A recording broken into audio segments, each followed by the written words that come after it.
The Old Testament lesson is from Job chapter 38, verses 4 through 18. Where were you when I laid the foundations of the earth?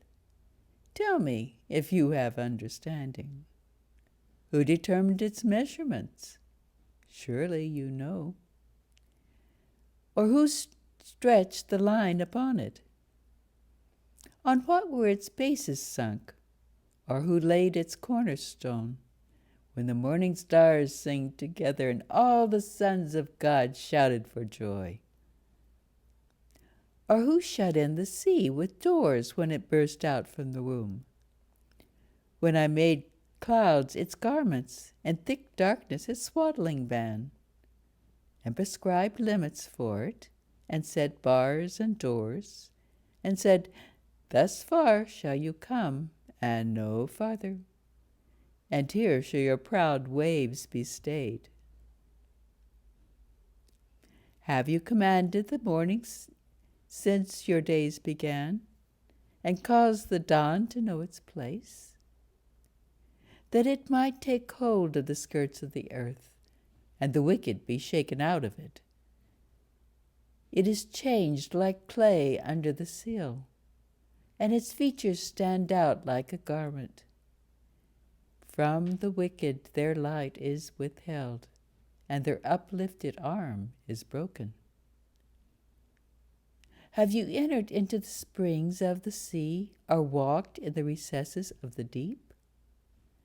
Have the gates of death been revealed to you, or have you seen the gates of deep darkness? Have you comprehended the expanse of the earth? Declare if you know all this. This is the word of the Lord.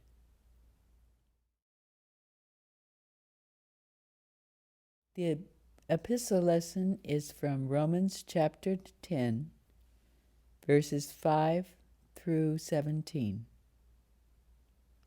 For Moses writes about the righteousness that is based on the law, that the person who does the commandments shall live by them. But the righteousness based on faith says, Do not say in your heart, Who will ascend into heaven? That is, to bring Christ down. Or who will descend into the abyss? That is, to bring Christ up from the dead. But what does it say? The word is near you, in your mouth and in your heart. That is the word of faith which we proclaim. Because if you confess with your mouth that Jesus is Lord, and believe in your heart that God raised him from the dead, you will be saved.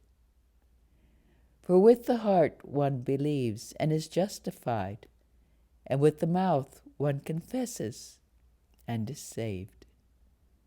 For the Scripture says, Everyone who believes in him will not be put to shame. For there is no distinction between Jew and Greek. The same Lord is Lord of all, bestowing his riches on all who call on him. For everyone who calls on the name of the Lord will be saved. But how are they to call on him in whom they have not believed? And how are they to believe in him of whom they have never heard? And how are they to hear without someone preaching? And how are they to preach unless they are sent?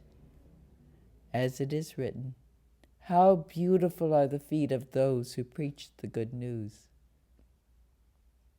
But they have not all obeyed the gospel. For Isaiah says, Lord, who has believed what he has heard from us? So faith comes from hearing, and hearing through the word of Christ. This is the word of the Lord.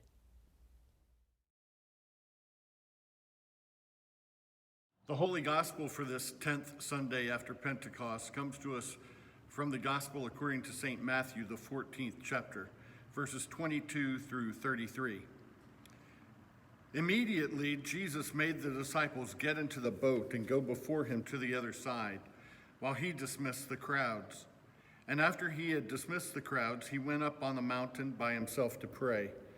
When evening came, he was there alone, but the boat by this time was a long way from the land, beaten by the waves, for the wind was against them. And then the fourth watch of the night, he came to them, walking on the sea. But when the disciples saw him walking on the sea, they were terrified and said, "It is a ghost!" And they cried out in fear. But immediately Jesus spoke to them, saying, "Take heart, it is I. Do not be afraid." Peter answered him, "Lord, if it is you, command me to come to you on the water." He said, "Come." So Peter got out of the boat and walked on water and came to Jesus. But when he saw the wind, he was afraid. And beginning to sink, he cried out, "Lord, save me." Jesus immediately reached out his hand and took hold of him, saying to him, "O you of little faith, why did you doubt?" And when they got into the boat, the wind ceased. And those in the boat worshipped him, saying, "Truly you are the Son of God." This is the gospel of the Lord.